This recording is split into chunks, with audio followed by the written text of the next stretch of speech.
Shalom, shalom, peuple de Dieu. C'est la sœur Patricia Zoé dans notre 2 minutes avec Jésus. Abonnez-vous à ma page Patricia Zoé et mon compte YouTube c'est Zoé Kapisou Family.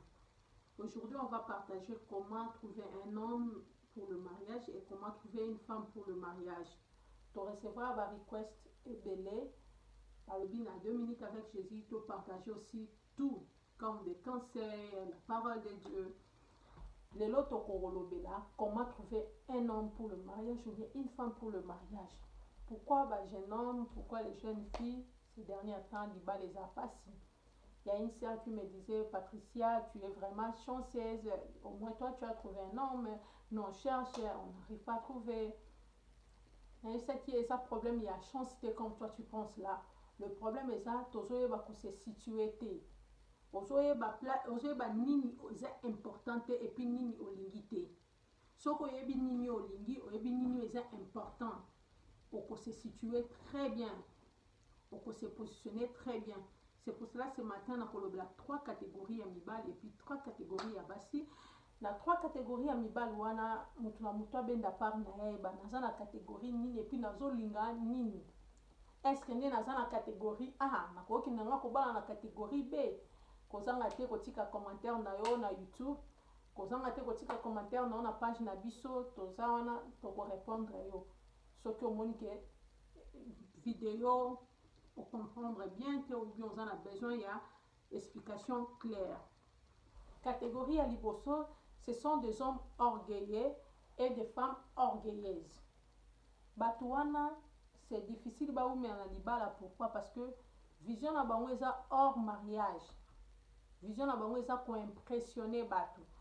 Alingi azala na mwasi ya kitoko, la plus belle.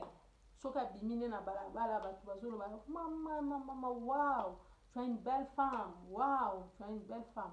Or, la beauté d'une femme c'est bien. Batu ba lulango, ba sepela ndongo za na mwasi kitoko, mais le mariage ce n'est pas libanda ya ndako. Le mariage c'est à l'intérieur. Le mariage c'est la maison. Soki oza kitoko makasi mais ndako neza na moto libala wana ekokufa malgré ta beauté. C'est pareil aussi pour les femmes. Les femmes orgueilleuses balingi baza na mibala kitoko. Oui, oza na mibala kitoko mais soki na ndako abetaka yo malgré sa beauté, malgré baninga no banviaka mobali na yo, mais quand à la maison tu n'es pas bien, tu n'es pas à l'aise, ton mariage est foutu. Olingi bamona na mwasi ya kitoko, olingi bamona na mobali ya kitoko, bato bazobetelo maboko. Oui, libanda tobetelo maboko, mais na kati ya ndako tu rentres, tu pleures parce que oza na kati ya moto. Des hommes pareils, des hommes orgueilleux, c'est difficile ba oumela na libala et puis c'est difficile à trouver moi aussi parce que il y a l'intérieur, il y a moi cité. Lui, il regarde plus l'extérieur d'une femme. Or la femme c'est l'intérieur et l'extérieur. Mais l'homme qui regarde l'intérieur et l'extérieur à la place de l'intérieur, asa foutu. De même manière aussi la femme. Un homme, et ça ka beauté, quand tu vis avec un homme qui n'est pas bien, même si beauté naïe, tu seras toujours mal à l'aise à la maison. Des hommes pareils, des hommes qui pas joaliba les a passé. Basigné soit son mona, azane kitoko mais le boko sali moi boye. Parce qu'elle veut vraiment, ou il veut vraiment un homme, une femme très belle là. Maintenant, il commence à exiger. Mais exigence, c'est comme épilé.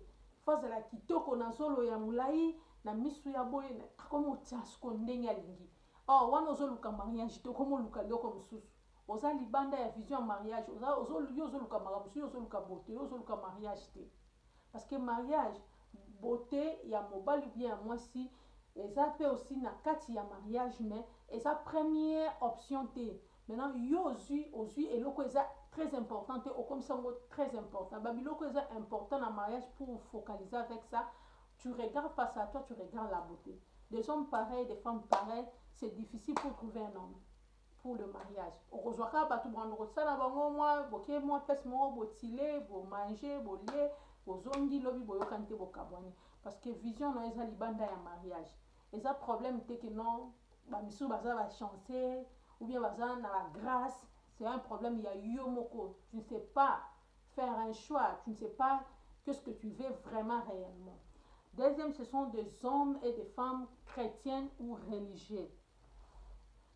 alingi mwasi moko bo ayembaka na église, mwasi moko alingaka makambo ya Nzambe, mwasi moko ayembaka ayebani na TV ko bayebi ye, mwasi moko ayembaka, mobali moko ayebani na ye ayembaka.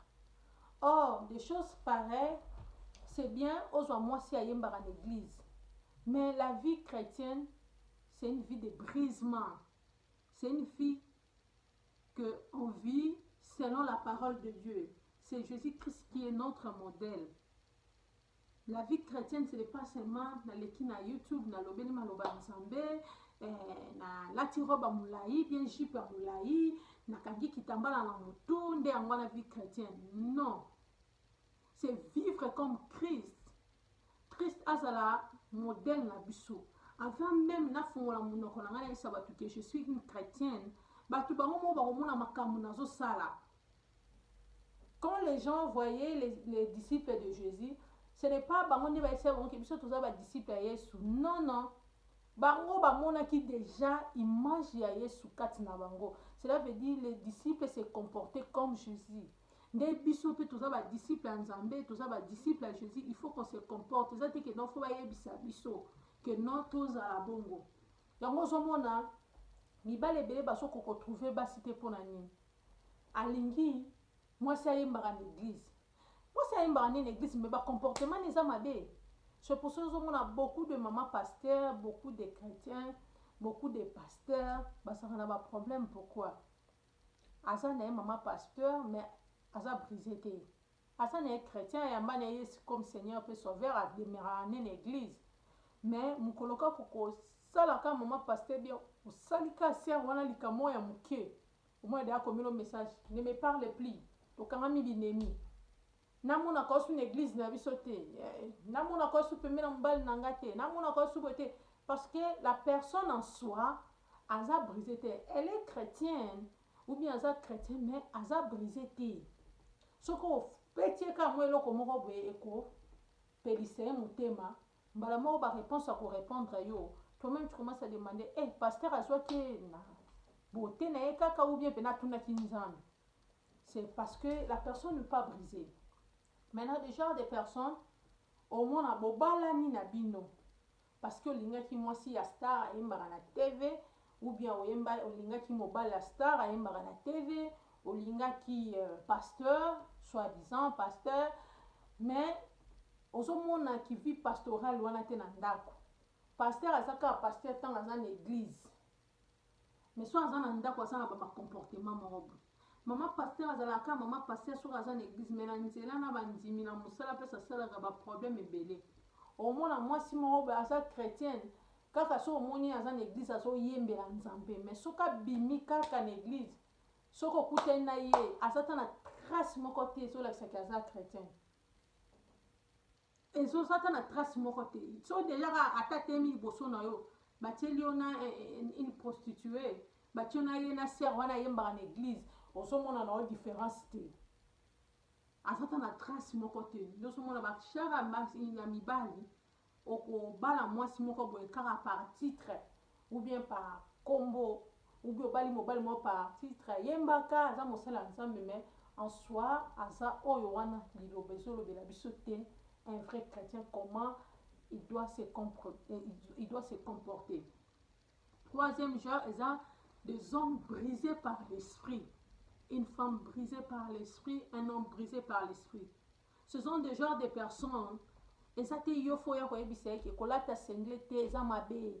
Ozotika ba parti no libanda, ce n'est pas bon. Et ça, yemoko déjà nenga yamba yesu na vie na ye. L'esprit de Dieu a brisé. A brisé. Ko sala makamusu se koma busoto na misu na ye. Ko kende wa boîte de nuit ko sala makamusu su kolata mabe. Et ça te parce qu'il faut battre ba ko yebisa ye. Donc on mona ba mariage ebele so qui na problème pourquoi? Tu aux 8 mois si hasard religieux, il ne pas brisé. Aola ta robe moulai parce que au sengi ala ta robe moulai. Azola ta bilambe zo bomba mzoto parce que au sengi. Mais en soi asa brisé te. So ka loba répondre yo moko lobi nzambe. Est-ce que o vraiment yamba yesu ya solo? Au moins mobile mususu ala taka parce que alinga se pelisa ser moko boya bon pourquoi sœur aza na église azaka sœur moko boye ferme na église boye na boye nga mpe nasepela na ye nasepelisa ye akoma olata bien. La personne mobali wana azolata bien ce n'est pas parce que molimo aza kati na azoyebisa ye alata bien azolata bien mpona asepelisa yo ndenge omona ata bokokota na mariage ozomona boza boye azalaki osala makambo parce que tu l'avais demandé de faire. Ce n'est pas parce que l'esprit oyo eza kati na ye nde etindaki ye asala oyo esengi na bible. Ces derniers temps bato bakomolinga kose prétendre et puis na mariage bahypocrite ya minene ya vie eza mwasi na mobali na moma fiançaille. Mwasi azalaka na hypocrisie na ye mo mobali azala na hypocrisie na ye mo mais quand babalani mutabimisi ya ye maseke. C'est pour ça qu'on a ba mariage ezobendana ba mariage ezokabwana bozokamwa oyo na basala nzambe bazokabwana basala nzambe bazokabwana parce qu'ils sont pas brisés. Baza ba chrétien bayambi Yesu bayebi ke Yesu azalaka ni bayambi Yesu mais baza brisé te na kati na bango.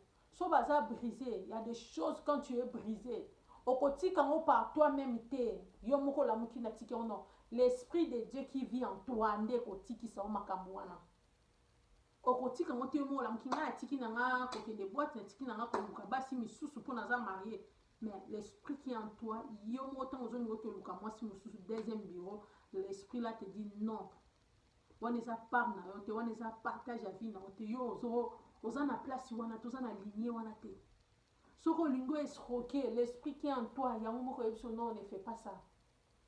Il y a un pasteur à moi à Texas azalaki koloba na ngai boye Patricia le mariage eza lokola baye na baargile mibale bazikisi na moto. Ça veut dire yo ye na éducation na yo mobali no pa ye na éducation na ye bokembi déjà na baéducation na bino depuis bomwana bayesko balingi basangisa bino ekosimba te parce que oyo aza makasi quand on veut mettre ça ensemble et on obeta na boye jusqu'à ce que bokopanza na moko ekosimba te. Mais vie ya mariage ezalaka ndenge botika Saint-Esprit azwa bino akomisa bino fragile afin que ntango akosangisa bino bosala forme moko 1 plus 1 égale à 1. Soki otiki Saint-Esprit adirige yo te moyen bozala ini eza te. Il faut toujours laisser la place au Saint-Esprit alembisa bino afin ntango bakosangisa bino bosala eloko moko bozala ini. Lelo partage na biso lelo ezalaki wana soki ocomprendre te botia bacommentaire na bino ou bien écris-moi en privé, on va encore développer ça na